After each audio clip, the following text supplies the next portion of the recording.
Hi everyone, just a little catch up. We're into October now, so we're starting to see a bit of change. Autumnal colours are starting to happen. We're starting to see a little bit of leaf drop around. I just wanted to give you a catch up. I haven't really spoke much since the renovations in August. That went really well. So that was 70 tonnes of the sand went on. The hollow core was excellent. We got really good hole fill on that as well. We overseeded, and I was over the moon with the recovery rates. I mean, this is why we push into August.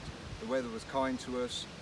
We managed to get it all done despite the rain, and you just see that quick turnaround. Within 2 weeks, we were more or less back on pace in the greens, which was excellent news for me. The other thing that we did, we took advantage is down the 6. We all remember the state it was all in. It was all falling in quite a state of disrepair. However, we did it. We've got the plastic pile coming in, which we similar trend to the 12th, so it worked really well. We like it. It's quick, it's modular. We were much quicker this year. I think we've got a bit more used to it. So the Gabions came along really nicely, and we've done a little bit of sympathetic alpine planting just to soften it long term. Should cascade down the front and soften that look. More than happy with the fill and the levels that we've got back. So this is the week 2 since we've seeded. So really happy with the recovery rate again. There was so much aggregate coming down here in the form of sand, stone, soil, which is again another reason why we picked the August time. The ground's still quite hard, still quite resilient. There was a lot of plant hire, big machines down here, which could have done a lot of damage if we weren't at the right time of year. So again, another selection for August for us. But more than happy with this. This is again, like I say, week 2. We're doing a lot of seeding out and about all over the place at the moment. I prefer to seed heavily this time of year rather than spring. Spring, you're never sure what the weather's going to do, and it was another dry one this year. This time of year, you hope, if Mother Nature's kind, and she has been kind just recently this week and given us plenty of rain. So it's a bit more of a relaxed approach to the seeding. I know that it's going to get the watering that it needs. I know it's got the strength of the sun, and the soil temperatures are still up. So you're going to see us out and about doing stuff. I mean, this is indicative of 2 weeks growth with new seed, which is excellent. We're also doing other things out and about. So you might see a few holes, a few patches, a few repairs on the greens. All we're looking at now is getting the bent seeds in.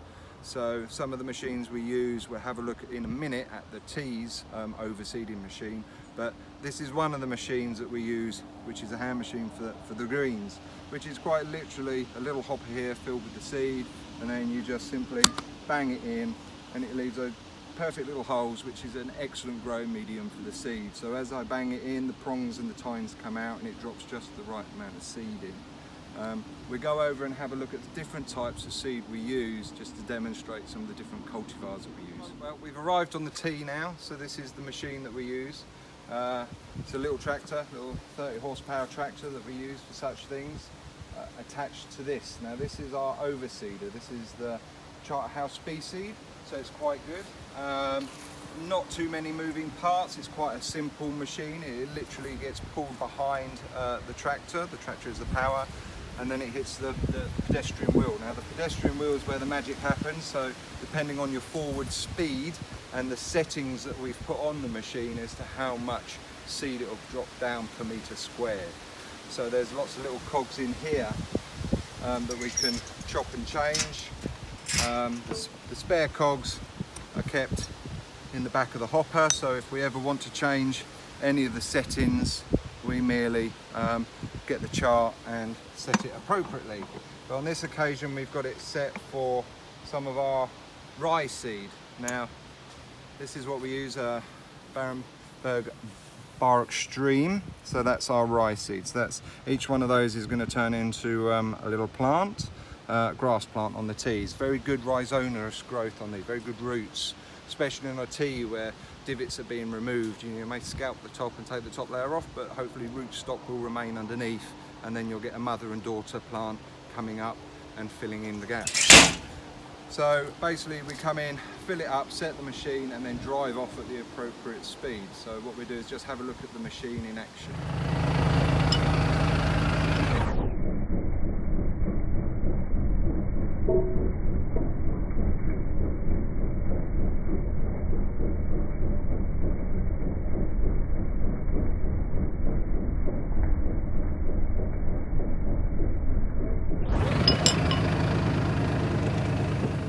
was the teas overseeding.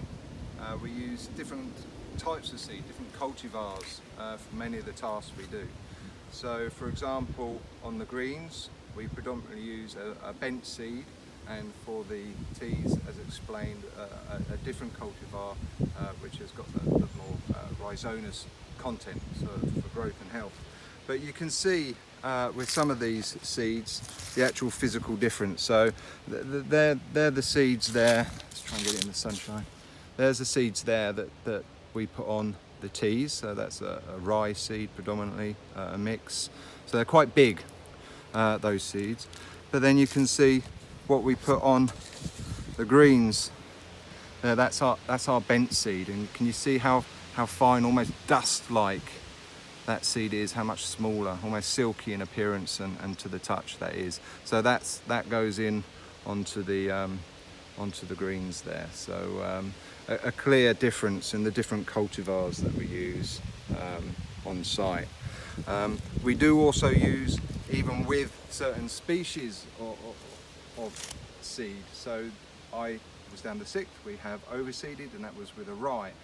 But there's different characteristics even within rye families. So we've used an F7 over here, which is a very good sports rye, a bit of a mixture of ryes, but it can take a lower cut tolerance. So that's the characteristics you're looking for. What's the use of that area? What's the use of the grass? So we could probably get down to about 8 mil, something like that, height of cut there quite happily. So perhaps we can just bring that collar out a bit and have a bit of a shorter game on that side once it all settles.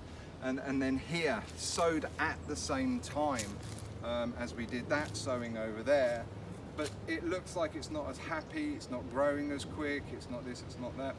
This is a rye that we use called bar shade. So specifically because of this tree, when the sun comes over, we do get a lot of shade from it. So for me, it's quite interesting to have sown on the same day and seeing a significant growth difference. So you know that seed cultivar is reacting to light very differently, even though it's the same species. It just has different characteristics, and we use that a lot in other areas as well. We have bar shade, bar drought, you know, so we're looking all the time to work alongside the cultivars that they give us to try and improve the area.